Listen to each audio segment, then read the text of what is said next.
Okay, so Fantastic Beasts, The Crime of Grindelwald. This is the second Beasts movie, and also falls in the Harry Potter franchise.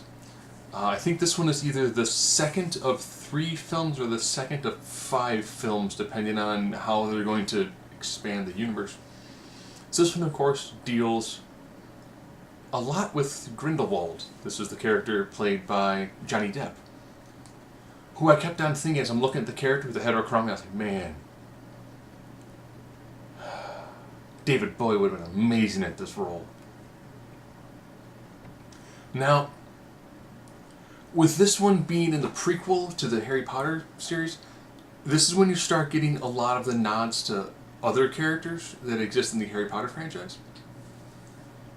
And having not read the books and having not recently watched all of the films, lots of times they'd be like, oh, so-and-so. You heard people go, in the theater, I'm like, oh, that must be someone who's important.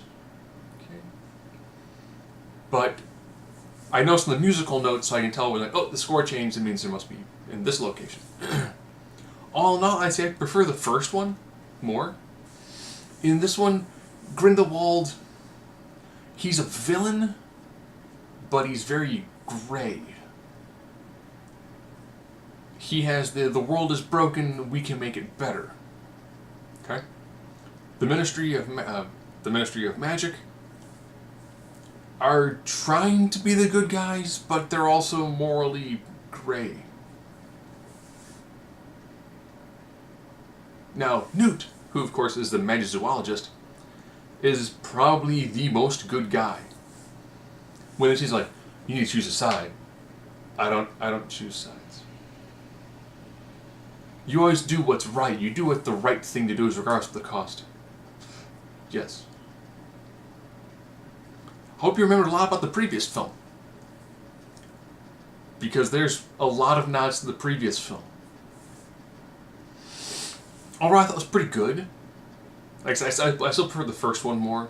The character who is Jacob, who is the Muggle. Fantastic. There's some great scenes, especially when it's Jacob and Queenie. They're having some issues, and their dialogue is very strong. There is a lot of, we're going to flashback to then do a little more backstory, which may or may not have been fully necessary. Like in some of the other Harry Potter films, they've done things like, oh, it's the ice ball dance. Okay. You can tell it means something in a continuity, but from a standalone feature, you go, feels like it's padding. Feels like it's padding. But as I was like, this feels like this is important, but not in the confines of this movie. Jude Law, excellent. Great job as a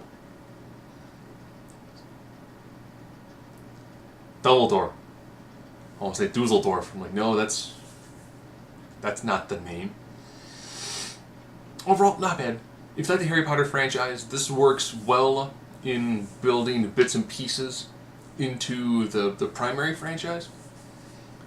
We're kind of hitting that weird... Like, with Star Wars, the classic trilogy set things up. And then, when they did the prequel trilogy, they had to put things in place that feed into the main story, the original trilogy, but they're written later. So everything doesn't perfectly flow together. Or like when you watch Lord of the Rings, great trilogy, and they did The Hobbit. Well, things have to kind of feed in 'cause it's a prequel. But things don't perfectly line up. Now you're seeing a similar thing where it's, oh, these are the prequels to this. Now we have to start planting all these seeds now that will make sense in the other Harry Potter films. Okay? There are some themes that, if you look at them politically,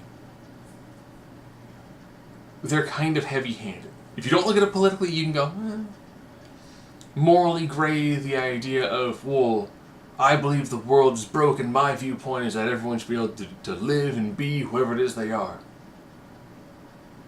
We're the good people. Those guys, they're the ones with the problems. The other side going, we're the good guys. They're the ones with the problems. When, like I said, everyone is, for the most part, gray. I'm going to quote, "No man is truly good, no man is truly evil." Except Newt's probably as good as you're going to get. And some of the other things that they hint at, you kind of go, okay. Had I not read a lot of the... I read a couple of different complaint stories, which actually filled in a lot of the giant gaps that exist in this, where it's like, I feel like there's more to this, but they didn't make a 3-hour-long movie. And to kind of go, maybe they could have cut this and shaved a few minutes off here and there to help the overall flow of the film. Because there's a lot of small things going on. And it's a middle movie. Things get set up for future films. Very little gets truly resolved. So I like where it's going. I enjoy it. But if you were to watch this film just by itself, you're not going to enjoy it.